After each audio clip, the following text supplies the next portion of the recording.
Boa noite! Hoje teremos uma reportagem especial contando sobre a primeira revolução liderada por escravizados na América.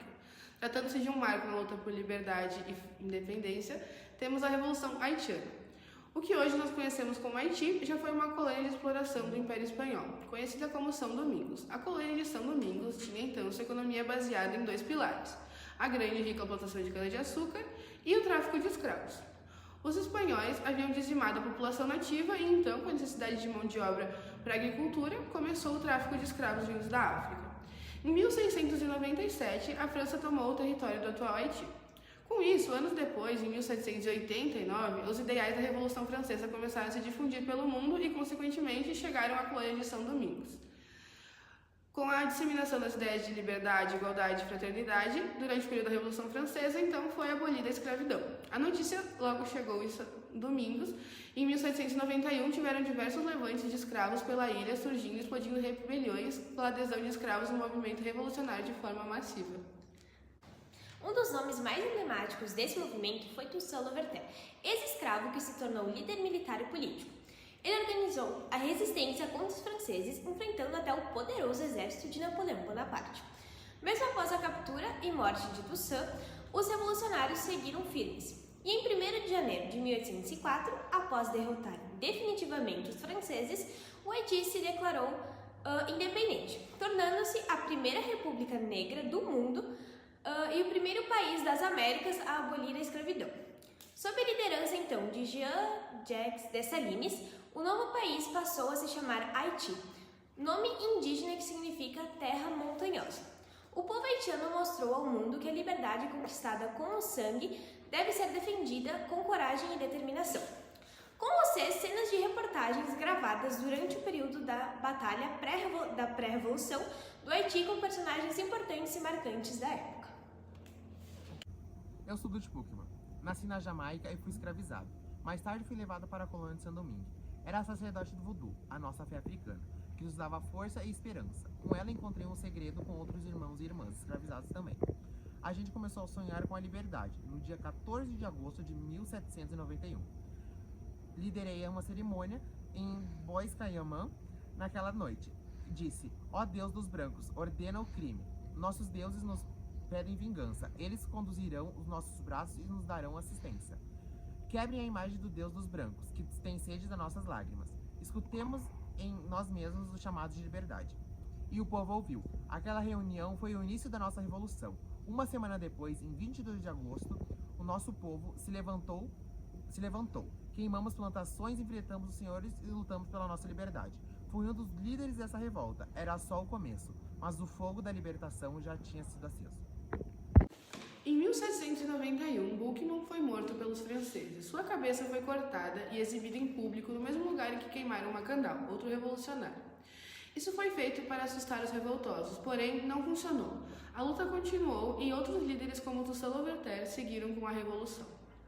Mesmo tendo morrido no começo da revolta, Dutch Boukman é lembrado até hoje como um símbolo da coragem e da luta do povo negro contra a escravidão. Ele ajudou a dar o primeiro passo para a criação do Haiti livre. Eu sou Henry Christopher e um dia eu fui escravo. Eu conheci a dor das correntes e o gosto amargo da submissão. Fui levado ainda muito jovem para São Domingo. Comecei minha vida ali como um homem simples, apenas um cozinheiro. Mas entre as panelas e as brasas, eu nutria um desejo ardente de liberdade. Quando o povo se levantou contra a opressão, juntei-me às lutas da Revolução Haitiana. Lutei ao lado de Toussaint Louverture, nosso grande líder, contra os franceses que insistiam em nos manter acorrentados. Em 1802, o general Leclerc, cunhado de Napoleão, chegou à ilha com falsas promessas de paz. Mas, na verdade, ele queria restaurar a escravidão. Dessalines, meu futuro companheiro, ele chegou a colaborar até com Leclerc. E junto eles tramaram a prisão de Louverture, que foi enviado à França e morreu lá, traído. Quando Dessalines percebeu as intenções dos franceses de que queriam restaurar a escravidão, ele rompeu tudo com o general. Dessalines assumiu a liderança e eu me tornei comandante e fiel a ele. Com as nossas forças unidas, nós expulsamos todos os colonizadores. E em 1804, o Haiti nasceu livre e Dessalines se tornou imperador. Eu permaneci a seu lado, administrando o norte, mas o poder nos separou e as tensões políticas elas começaram a crescer. Em 1806, ele foi assassinado e após a sua morte, Saint-Domingue se dividiu. O sul, governado por Pétion, com uma república, enquanto eu estabeleci um governo monárquico no norte, que eu me autoproclamei rei, Henrique I, e ergui palácios como o de Sanssouci e mandei construir a cidadela de La Farie, uma gigantesca fortificação para proteger nosso território e mostrar ao mundo todo o nosso poder. Henri Christophe, que antes fazia parte do povo oprimido, torna-se então um novo opressor.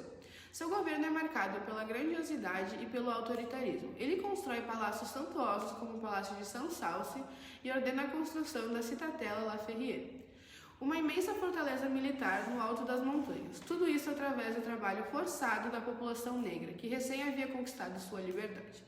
No meio do pátio de armas, vários touros eram degolados, todos os dias, para se amassar com seu sangue uma argamassa que faria uma fortaleza invulnerável. Centenas de homens trabalhavam nas entranhas daquela imensa construção, sempre vigiados pelo açoite e pelo fuzil. Pior ainda era a infinita miséria em ver os escravos serem espancados por negros, tão marcados a ferro possivelmente como os demais. A construção da Citadela La Ferrière durou mais de 12 anos, e todas as tentativas de protesto haviam sido caladas com sangue. Apesar de ser um símbolo de resistência na luta contra os franceses, Christophe acaba se tornando um reflexo da tirania que a Revolução queria destruir. Sua trajetória culmina em suicídio em 1820, cercado pelo medo de revoltas populares e pela decadência de seu poder. Ele é enterrado na própria fortaleza que construiu, num gesto simbólico que encerra seu reinado com amargura e solidão. Eu me chamo Macandal, eu caminho entre vocês, eu me transformo, eu me escondo nos campos, nos ventos e nos olhos de cada irmão escravizado que ainda não se rendeu. Eu não carrego apenas o ódio que eu sinto pelos brancos, mas também o desprezo e a raiva por tudo que eles nos fazem. Eu desejo que todos eles desapareçam da face da terra. Eu desejo que cada plantador, cada senhor e cada filho de colono que se alimenta do nosso sangue sofra tanto o quanto a gente, negros, sofremos. E eles nos tratam como se fôssemos animais. Mas só que no fundo, quem são os monstros? São eles. Eles destroem nossas terras, eles se alimentam da nossa dor que nos impõe e ainda nos chamam de bárbaros. Eles não sabem, mas nós sentimos, nós sonhamos, nós oramos para que os deuses façam as devidas justiças. Eu não quero mais viver num mundo onde os brancos se mantêm impunes de tudo que eles fazem. Eu quero ver eles cair, como caem os bois envenenados nas plantações. Eu quero ver eles sentir todo o medo que plantaram em nós. Eu desejo o fim de todos eles e que cada dose de veneno que passa de mão em mão, cada olhar que eles compartilham, o segredo de resistência é um passo para a nossa devida liberdade e extermínio deles. Eles acham que me mataram, que me queimaram, mas o fogo não me destruiu. E eu estou liberto, me libertou. Eu estou aqui em todos os lugares e vou continuar até que o último branco caia ou seja enterrado na terra. Por fim, você deve estar se perguntando, após tantas guerras, exploração e sofrimento, após mais de 220 anos, como está o Haiti? A resposta é que o Haiti, hoje em dia, é considerado o país mais pobre do continente americano devido a uma combinação de fatores socioeconômicos, políticos e históricos. Com baixo nível de industrialização, o setor agrícola ainda emprega a maioria da população. O país enfrenta uma grave crise humanitária marcada pela escassez de alimento, pela falta de água potável e pelo acesso precário à saúde e à educação. Além de tudo, o país, por estar localizado perto de placas tectônicas e num local propenso a desastres naturais, foi afetado por terremotos e furacões, que causaram danos à infraestrutura, agricultura e economia do país. agravando também a pobreza. Como exemplo, de janeiro de 2010, quando o Haiti presenciou um terremoto de magnitude 7 na escala Richter, ocasionando a morte de mais de 120 mil pessoas. As péssimas condições sanitárias enfrentadas por grande parte da população haitiana também fazem com que algumas doenças transmissíveis possam causar danos.